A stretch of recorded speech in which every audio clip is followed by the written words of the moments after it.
switch on the recording because I've not done that before in the past. Okay, folks, I think we will make a start. It's my pleasure to introduce you to Professor Rachel Muers, who is our speaker this evening on the second of our scheduled talks for this Trinity term. Rachel is a professor of theology at Leeds University, and she has a number of specialisms, but I've certainly been aware of an interest in vegetarianism as a spiritual choice, and also interested in feminist theology and modern theology, and is a Quaker, and obviously you'll be talking about that this evening. Rachel is also a past president of the Society for the Study of Theology, and I first met Rachel at a conference at Leeds University in 2009 that was entitled Courting Controversy. Yeah, that was held at Leeds, I think, in Study Headingley in 2009. And I think you and myself and Professor Dan Sherbock were the three keynote speakers. And we were looking at sort of controversies in Christian theology and religious studies. That feels like a long time ago. That is a long time ago. Amongst Rachel's many interests and accomplishments, and I did not know this until quite recently, is a shared passion for cricket. So as we speak, we are both involved in a co-edited project that is looking at the relationship between cricket and Christian theology. And we have had some very interesting conversations, which I'm still trying to work out whether this is really work or whether this is just like the lazy self-indulgence of a group of very erudite scholars who are trying to dress up our interests as something a bit more important and profound. I'll let you decide which one of those two things it is there for Rachel. But anyway, it's a real joy to have you with us, and you'll be talking about Quaker theology, and we are in your hands, and so please share with us.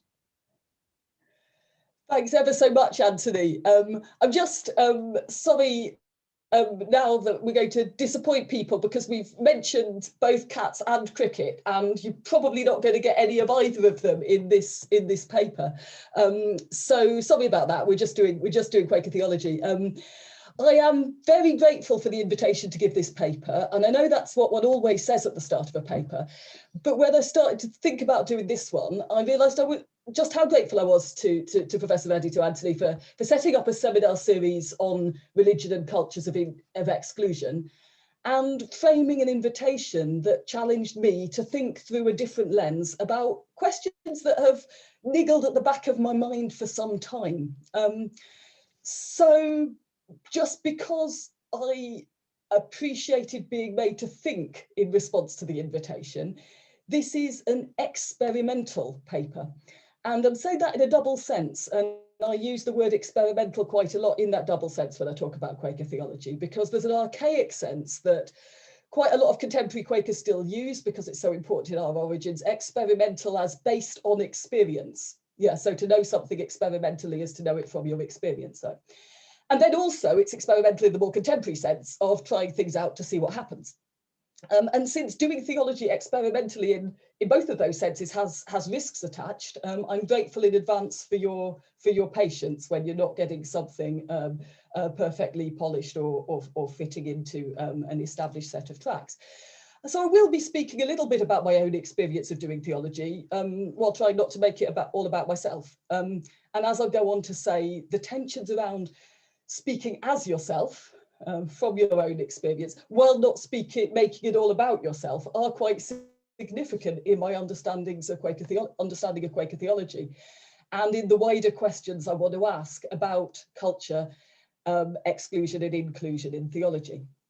Now, in speaking about Quaker theology, as I was invited to do, there are obvious themes on which one could focus around pacifism and non-violence, for example, around the theological basis of unprogrammed worship based on silence, around a set of distinctive themes in soteriology and theological anthropology, And quite a lot of those themes might emerge in the course of the paper, but having been given the initial prompt to think about cultures of exclusion, I've decided to organise the paper around doing theology and ask what Quaker theology can say about that.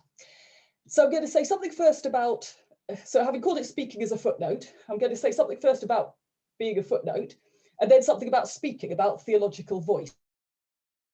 First about being a footnote and theological voice, and in the bit about theological voice, I'm going to introduce an idea I'm playing with and working on of the parasiastic theological voice. I find that quite hard to say. Theological voice with parasia, with boldness, with frankness.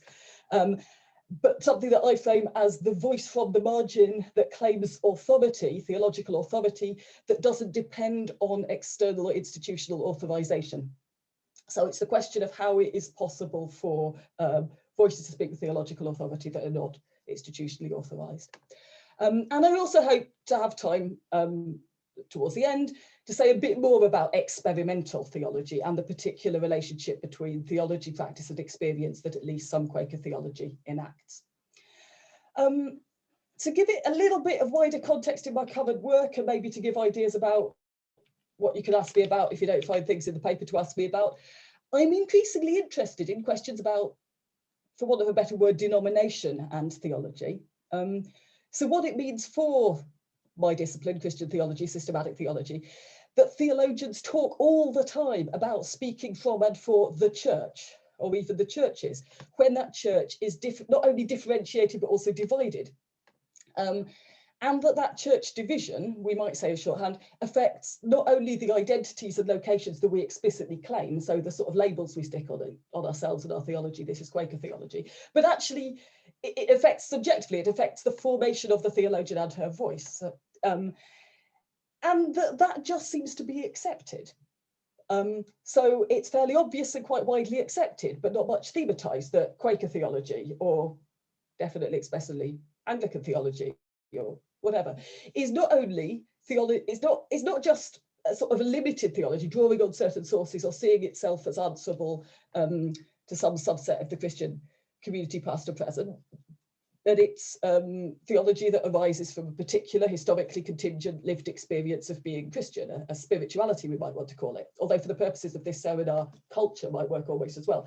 So that one accepts a kind of particularity of theology when it's a church-based particularity, and doesn't think that undermines it as theology or as Christian theology. Whereas other kinds of particularity in theology, other kinds of contextuality in theology are seen as much more problematic. And I'm interested in whether we could think into questions of particularity and diversity in theology through this phenomenon of, if you like, denominational theology, theologies shaped by spiritualities. So that's one thing I'm interested in. I'm also interested in questions about theological style and genre and voice, including but not limited to how theology performs, how Christian theology performs a claim to be systematic and how that relates to inclusion and exclusion. Hopefully say a little bit more about some of those as we go. But now I want to talk a bit about this title that I chose being a footnote. I want to start with some autobiographical reflections to put a bit more flesh on the bones of this comment about the relationships between church location and formation, and not only how you label your theology, but what it's like actually doing it, and how being part of a very small minority throws this into sharp relief. And I kind of feel like I ought to say at the start that I consider myself, as may have been fairly obvious already, to have had an extraordinarily privileged life and career. So I'm not talking about problems I've had, although I may be talking about ongoing issues that theology has. And maybe what I say also in some ways speaks to the condition, as we say around Quakers, of theologians from a range of different backgrounds. So here we go. When I started studying theology, I simply failed to grasp some key parts of what both my teachers and especially my fellow students said about the church. They made statements and asked questions that made no sense to me, and the questions I cared about seemed to make no sense to anyone else.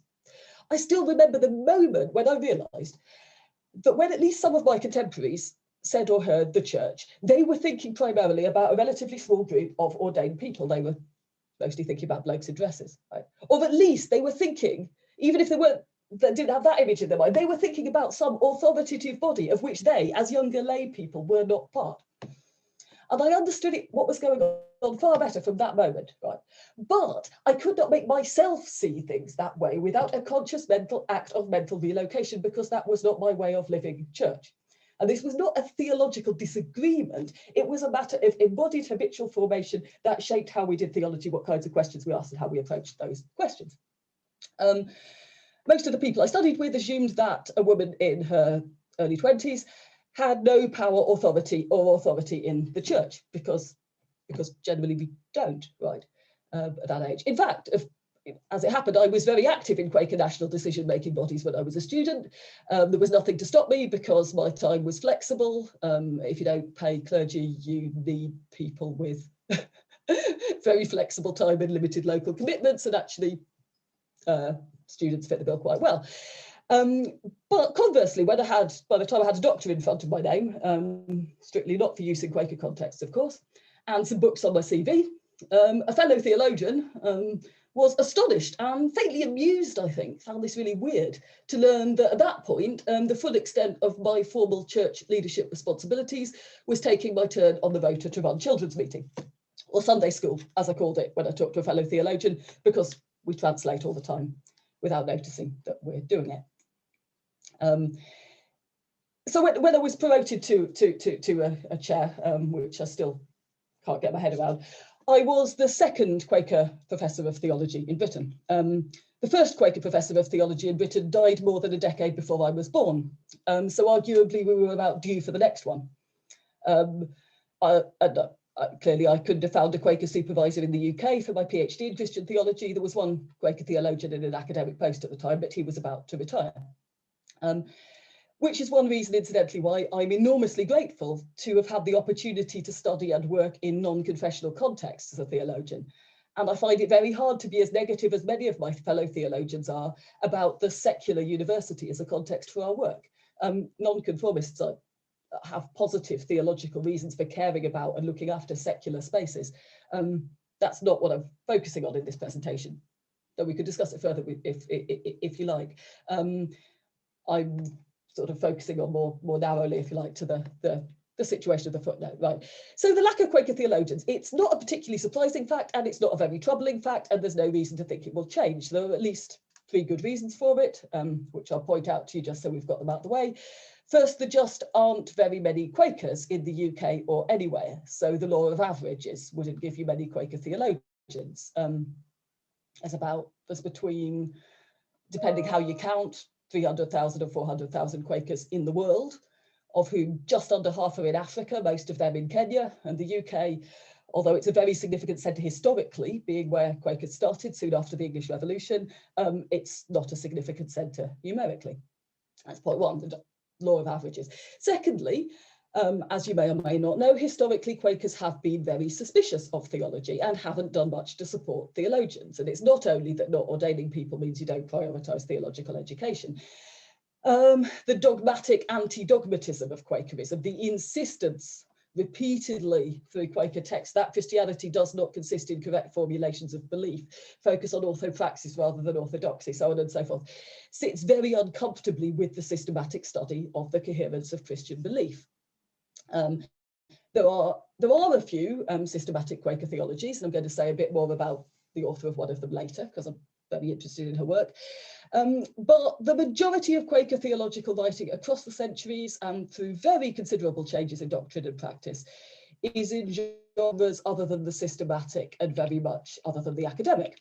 It's often occasional and contextual, and it's often explicitly responsive, so either apologetic or polemical, in ways that shape the form and content decisively. So it's reactive theology, it's one-off theology, it's the kind of thing that you don't, if you like, invest in institution.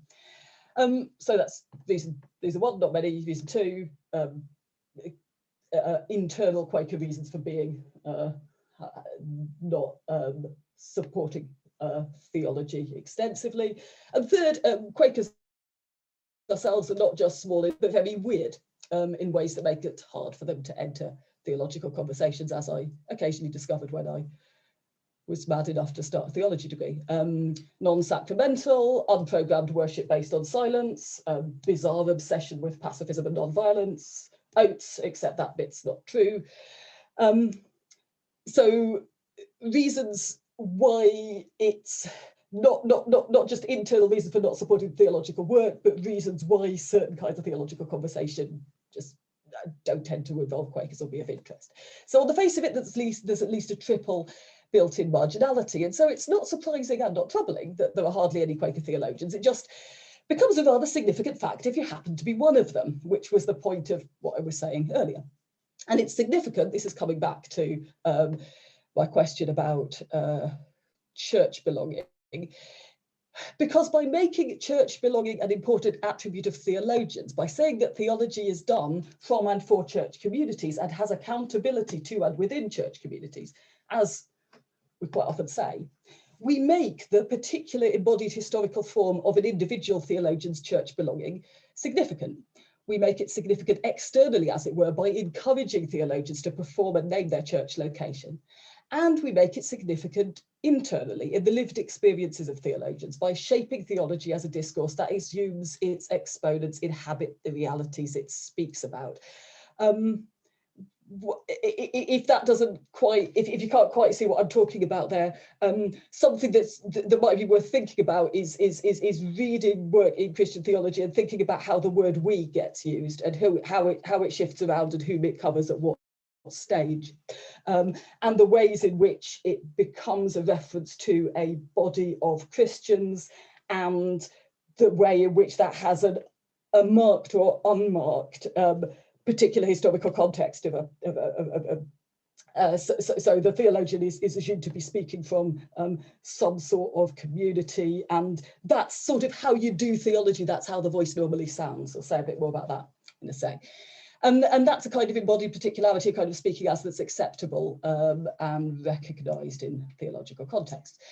Now, that general point about the significance of denominational belonging and church formation could be made regardless of where one's located on the denominational map. That's part of the point. What the situation of the weird little minority forces one to consider is perhaps, first, irreducible difference, and second, complex dynamics of power. I realised that I haven't actually unpicked much of the stuff about power in the paper, but we can maybe come back to that in the questions. I got the idea of speaking as a footnote from the title of this paper, from the Quaker ecumenist Janet Scott, one of my mentors, who introduced this idea in a paper for an ecumenical gathering. I think World Council of Churches, or may have been a UK context.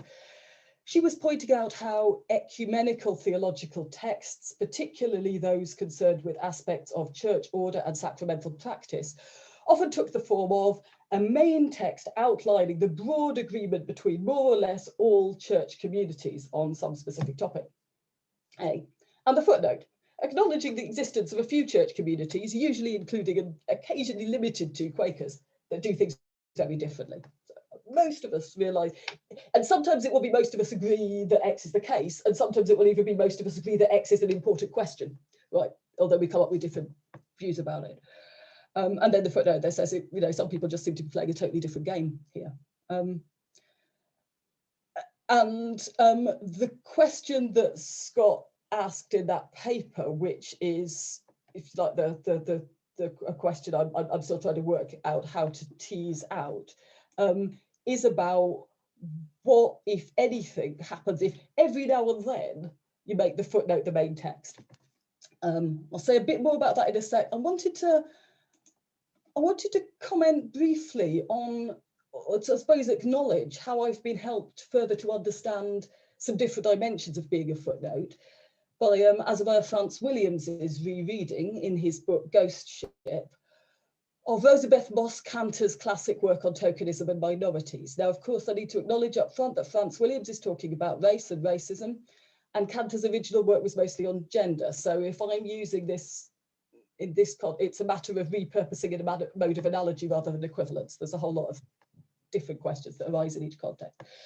But I find it helpful for thinking about why just framing things in terms of majority-minority isn't a helpful way for understanding diversity and its challenges. So Franz Williams, following Cantor, he talks first about, he's talking about effectively different sizes of group you're dealing with. And he talks first about a situation of uniformity in which, I'm quoting him, the common dominant culture and type remains taken for granted and implicit. Unusual exceptions where they occur, so weirdnesses are placed slightly outside the cohesive whole. They're footnoted or perhaps not mentioned at all. They're dealt with in ways that keep them invisible because there simply aren't enough of them to warrant doing anything else. And we could think about multiple situations, multiple axes, if you like, along which this could happen within churches of theology. And I want to recommend everybody to read Franz Williams' work, although I'm not qualified to deal with the questions that he's dealing with there. Over time, within some organisations, as Franz Williams following Cantor narrates it, we may see the group slightly grows, a skewed picture emerging, that's his term, skewed, in which those who are exceptions to the previously unspoken rule become highly visible as tokens. I've seen something like this happen in ecumenical contexts, on a denominational context, with the slightly larger but still very odd grouping of the historic peace churches, to which I'm very honoured to belong, or sometimes with the more amorphous grouping of Baptist-type churches with gathered church ecclesiologies, where there are enough of you to warrant a line in the main text and heads to some extent to change the dynamic, but we still said to stick out like the proverbial sore thumb. And I found myself pausing at this point because Franz Williams then, again, creatively rereading Cantor's work, talks about the key moment of the shift to minority as the tipping point for change. The point when the visibly different, the visibly other than majority is no longer read as a token, where there's the possibility, as Franz Williams suggests, of building coalitions, and by implication of starting more complex conversations that aren't simply about being with or against the majority view, being the same or being different, when there are a wider range of choice available. I found myself pausing because I'm actually not sure what situation theology is in that regard.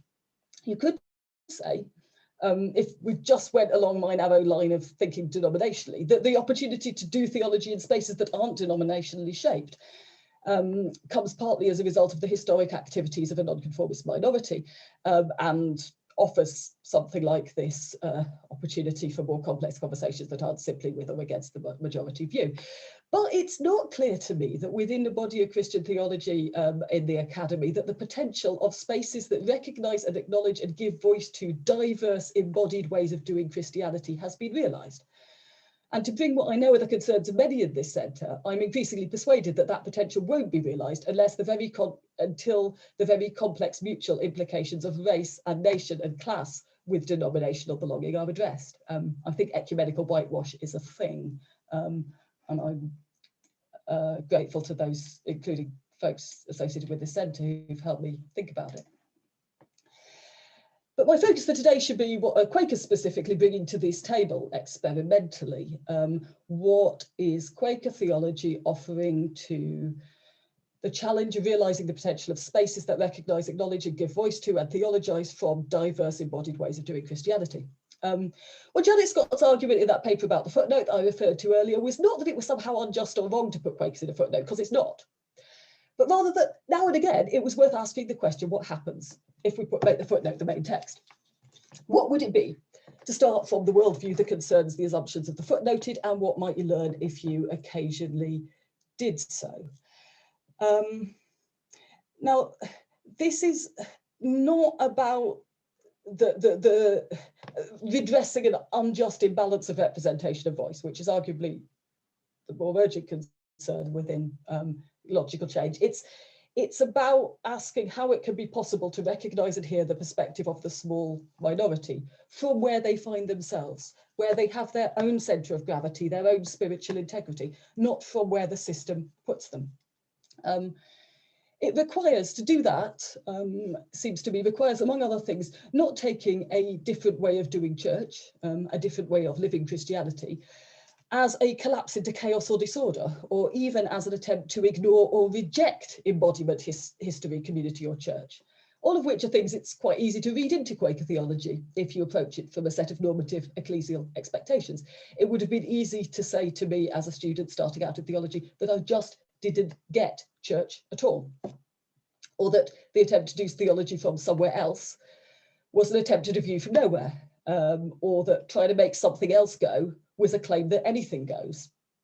And it's a question of how we get beyond that, how we get beyond the, well, you either have this or you have chaos. You either have this version or you have anything goes. And that's what the sort of persistent marginal presence of the speaking as a footnote tries to challenge, I suppose. So it's not just a challenge about subject matter, it has something to do with voice and authorization and authority in theology. So that's the question on which I want to try and offer a few thoughts moving on. With the help of a few more different people's voices. I'm still trying to work out how to talk about this, and so I quote theologians who know more about it than I do. So I've been interested for many years in questions of theological voice. And increasingly, I find that certain voices fascinate me and I keep coming back to them. Two that I often attend to are the much studied voice of the 14th century English mystic, Julian of Norwich, about whom I could talk for a long time, but I won't now because it's not what I pay for that. And the much less known voice of the 17th century Quaker theologian, Elizabeth Batthurst, author of the systematic apologetic work, Truth's Vindication. We'll see a little bit from her in a minute. What draws me in these and many other writers is a quality I describe cautiously, using a New Testament term with deep and complex roots in the classical tradition, as parrhesia. Parrhesia is what gets translated as boldness or frankness or free speech, but more specifically, as it feeds through and into the New Testament, it's the boldness of a speaker who has no institutional authority and is authorized only in and through the truth she speaks. So in the framing within the classical tradition, it's the speaking truth to power kind of voice, right? It's the telling the public act of calling out authority on the basis of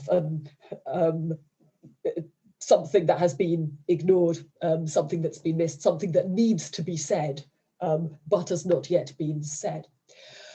I've described it elsewhere when writing about Quaker theology, my work on Quaker theology, this as the voice of testimony, of truth uttered into a contested situation that might or might not accept it, in the sense of testimony within a trial, where the speaker puts herself on the line for and by what she says. And it's not, in the tradition, it's not mainly a state of mind, it's a public activity that's genuinely high risk, it's a disruptive force within a community. In theological contexts and arising from New Testament usage, particularly in Hebrews, I'd also extend it to boldness in asking questions of God, to the free confidence that enables faith to seek the understanding it genuinely doesn't have. This is what I'm realise as I read that I'm skipping a lot of steps fast here, so we can you just need to pull me up on them later if there's bits we need to say more about. So what I get from the New Testament use of parrhesia is the sense of its grounding in assurance in God, right? So that it's not simply a practice, but it's a practice arising from confidence, from faith. But then I want to answer that it is also practice, right? That's present in the New Testament as well. It's a characteristic of speech. So it is an activity, but it's an activity that has this grounding in faith. For today's purposes, I'm most interested in the communicative activity, the parrhesiastic theologian.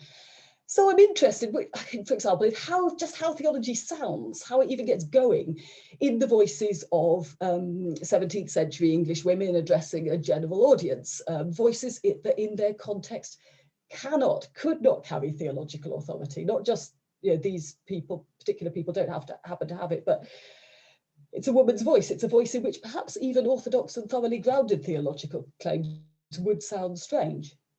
Actually, in the example to which I'm briefly about to direct your attention, there's other factors beside gender, because Elizabeth Batthurst was a young woman with lifelong disabilities, don't quite know what, but she has significant long-term health problems.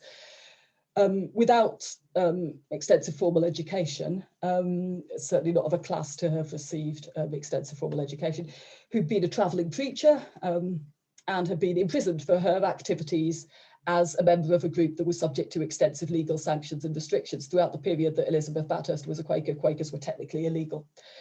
And here's how she writes. This is where I need to try and share the screen, so give me a second. Okay, I'm going to, here she is. Here's how she writes in her extended Vindication of Truth, which is a fattish book. It's a carefully argued piece of controversial writing covering multiple doctrinal loci, but this is the part of the preface to it. I, as one of the least of the thousands of Israel, have undertaken in his name to go forth against those who've risen up against the Quakers. If I can demonstrate to you how falsely these people have been accused, which I doubt not to receive power from on high to enable me in, I hope to be believed when I come to speak according to the measure of the grace of God which I've received concerning that principle of true religion. What I'm interested in trying to think through, and it's quite hard to talk about, is the eye of the text here. The subjective starting point, the way in which the author acknowledges her own precarity as one of the least of the thousands of Israel, and this isn't false modesty. I mean, partly I think that there's a reference to, she actually found it a physical struggle to write and work through this stuff, her own actual precarity. The fact that she really hasn't any business doing this, right? And she rereads it theologically. She claims power from on high, and she claims to receive the grace of God. But then she also doesn't disclaim the words or the work as her own. Right, so it is her own work. She has taken the field, right? She's not, as it were, disavowing the agency, but she is recognizing the precarity, but also the full confidence in the truth that authorizes the speech. It's a voice without institutional backup, but it's a full confidence in the truth that authorizes it. In the words attributed to her near contemporary, the Quaker martyr Mary Dyer, it says, "Truth is my authority, not some authority, my truth." Very cautiously, I sometimes also characterize this as a lay theological voice, a voice from the midst of the people of God, from one among many. It's certainly the voice that doesn't carry the burden or the gift of being authorized to speak for or to the church.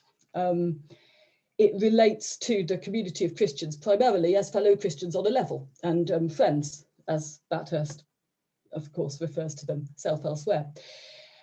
And the difficulty of parrhesiastic theology as well is not merely, and perhaps not mainly, experienced as an external difficulty, like the challenges of getting published, being permitted or not to speak, having access to resources, although certainly that was a challenge. It's also experienced as an internal struggle for a place to speak from that would replace, as it were, the pulpit or the lectern, neither of which is available to these figures, that would replace the secure space of authority that allows other aspects of the subject's embodied location to be relativized, that permits this individual in this place to speak a word that is for all, that pertains to the principle of true religion.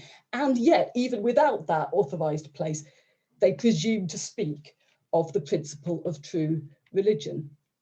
And listening carefully to the parrhesiastic theologian, we can hear how they struggle with the recognition that just this body and mind in this language may and must speak divine truth. I'm going to try and give you one more slide. Right, okay, we got it, fab. Including my nice little parody of the cartoon of the Quaker woman speaking, which gives you a sense of just how precarious this kind of claim was, right? So this is an anti-Quaker cartoon in which the woman's preaching and the devil's whispering the words in her ear, right? Because she doesn't fit as a theological speaker, she has to make a sort of claim of authority that is subject to this kind of attack that is potentially discerned as diabolical. So here, the words, here's Batthurst again in one of the prefaces to her work directed to the work's notional addressees. She kind of has names a target audience, if you like, as well as the wider public. She says, so she's been discussing the spiritual and physical suffering entailed in producing the book, and then she says, accept it therefore from me, who can truly say, for some time I have not been my own, the Lord having made me your servant in this thing. But now the truth hath in measure set me free, which has also made me willing to serve you, as it gave me ability, that God might have the glory and you the profit of these my spiritual labours. So we could pick up many aspects of this. We can pick up this something we might want to talk about is the way in which the revoicing of the biblical text and the revoicing of key the figures in scripture. But one of the things that I think this draws particular attention to is that it's not just the generic problem of how do we speak of God, the sort of thing we're used to in the prolegomena in theological method that troubles the parrhesiastic theologian, as I put it. The how do we speak of God, where the we on behalf of the whole of humanity handily glosses over the differences that tend to make the actual difference to who is or feels empowered to speak of God, how and when. Rather, it's the present located particular crisis of a theological voice. Who am I to speak of God? And, which is the other crucial difference from the theological prolegomena question, it's a crisis that starts from the presence of or encounter with empowering divine spirit, with the inrush of insight and understanding that carries with it the urgent desire to communicate, to connect voices and hearers, to reshape the social space, feeling obliged to speak. Batthurst writes elsewhere that she was pressed in spirit to vindicate truth. The challenge was not how can I find or know the truth, but how can I speak the truth I know in the voice I have.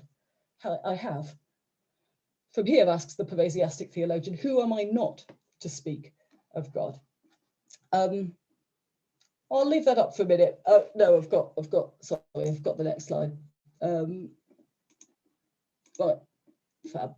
And perhaps I recognise and am interested in this voice, going back to what I was saying earlier autobiographically, because it is a voice that's prioritised in Quaker worship, in unprogrammed Quaker worship, and woven into Quaker ways of doing theology. Because although Quakers, at least in Britain, varies elsewhere, didn't generally build pulpits, they did expect them to be preaching. And they didn't appoint theologians, but they expected there to be theological texts. And one of the stories that Quaker kids like me all learn, for good or ill, concerns an incident very early in the Quaker movement, as recorded by the Quaker leader and theologian Margaret Fell. It's the instance where George Fox, so Quaker leader and theologian, asks the preacher in the church at Ulverston in Cumbria, 1652, this is the quote you have here, you will say, Christ says this, and the apostles say this, but what canst thou say? Art thou a child of light, and hast walked in the light, and what thou speakst, is it inwardly from God? The what canst thou say, especially with the use of the familiar thou, just thou, addressed to the person who proposes to interpret the scriptures, that is, in some sense, to undertake theological work, doesn't ask for an answer in general terms, nor an answer that refers to the person's status. That's the point of thou, right? It's a leveling term, right? It asks about the encounter between the specific life of this person and the light of Christ, and that encounter isn't framed as an out of this world moment, as a moment of vision or spiritual experience, if you like, on a different level, but in terms from John's Gospel as an everyday walk, as a matter of ordinary life and practice. The governing hypothesis for the experiment of Quaker theology, like all Quaker activity, is, I've argued elsewhere, a basic conviction that the light of Christ enlightens everyone, not as the created light of reason, not simply as the created light of reason, but as the promise of salvation and the call to holiness. It's a universalism, but if I can put it this way, it's a very particularizing universalism, because it's always the thou in particular who's called and to whom the urgent question is addressed. What canst thou say? And it's still always said in the first instance to some specific community and audience, friends, fellow Christians. And there's no denying that in Quaker history, this has from time to time fostered an inward turned anxiety, a preoccupation with self-examination that never breaks out of the circle of the self, even though it recognises the burden of the self. What canst thou essay can be enormously stressful. And you can see some of the tension, some of the struggle for voice coming through in the Batthurst text. But it's also fostered some remarkable histories of the integration of theology, practice and spirituality. And I kind of hope I've got time to end. And these really are really brief vignettes of a couple of examples of these to indicate something about how Quaker theology works. This is basically just introducing you to mates of mine. So I hope you'll indulge me for a couple of minutes. First one's a contemporary one. An example that's only just emerging. This is the Rwandan Quaker, Cecile Nyiramana. She's a survivor of the Rwandan genocide, who's also the wife of an accused perpetrator. And her grassroots peace building work in Rwanda this century has focused on the establishment of dialogue, reconciliation and healing groups for women across communities. And the quotation here indicates Nyiramana's distinctive theological contribution that's integrally related to her peace building work. It's about relativizing the language of forgiveness and the legal and judicial framework within which it sits. It's an argument that an exclusive focus on forgiveness, on resolving and overcoming a specific past wrong, leaves the heart unhealed because it denies the depth and complexity of shared suffering. Nyiramana is working from a complex and multiply precarious position. She's a woman between communities. She's a peace builder in the aftermath of trauma. The sort of work that she's doing is a lot less visible and official and prominent than the very well publicised and discussed truth and reconciliation type processes within the quasi-judicial processes within Rwanda. And all of this work, for all of this work, she contextualizes acts of forgiveness within a process that begins with healing and opens out into love. And this has, in the work she's doing, implications for how to think about theodicy and divine justice and atonement that have deep resonances and connections with theological tradition. But for the purposes of this paper, I want merely to highlight the integration of an experimental, in all of my senses, theological voice with experimental practice and with spirituality. So it's a finding out from experience and by testing how to think about forgiveness in the aftermath of trauma and how to think about healing in the aftermath of trauma and how to think it theologically. An example that more people have heard of, Quaker example that more people have heard of, particularly folks with a US context, is John Woolman, the early American Quaker John Woolman, best known during his lifetime for his stance against slavery and repeatedly rediscovered in subsequent centuries as a proto-socialist and most recently a proto-environmentalist.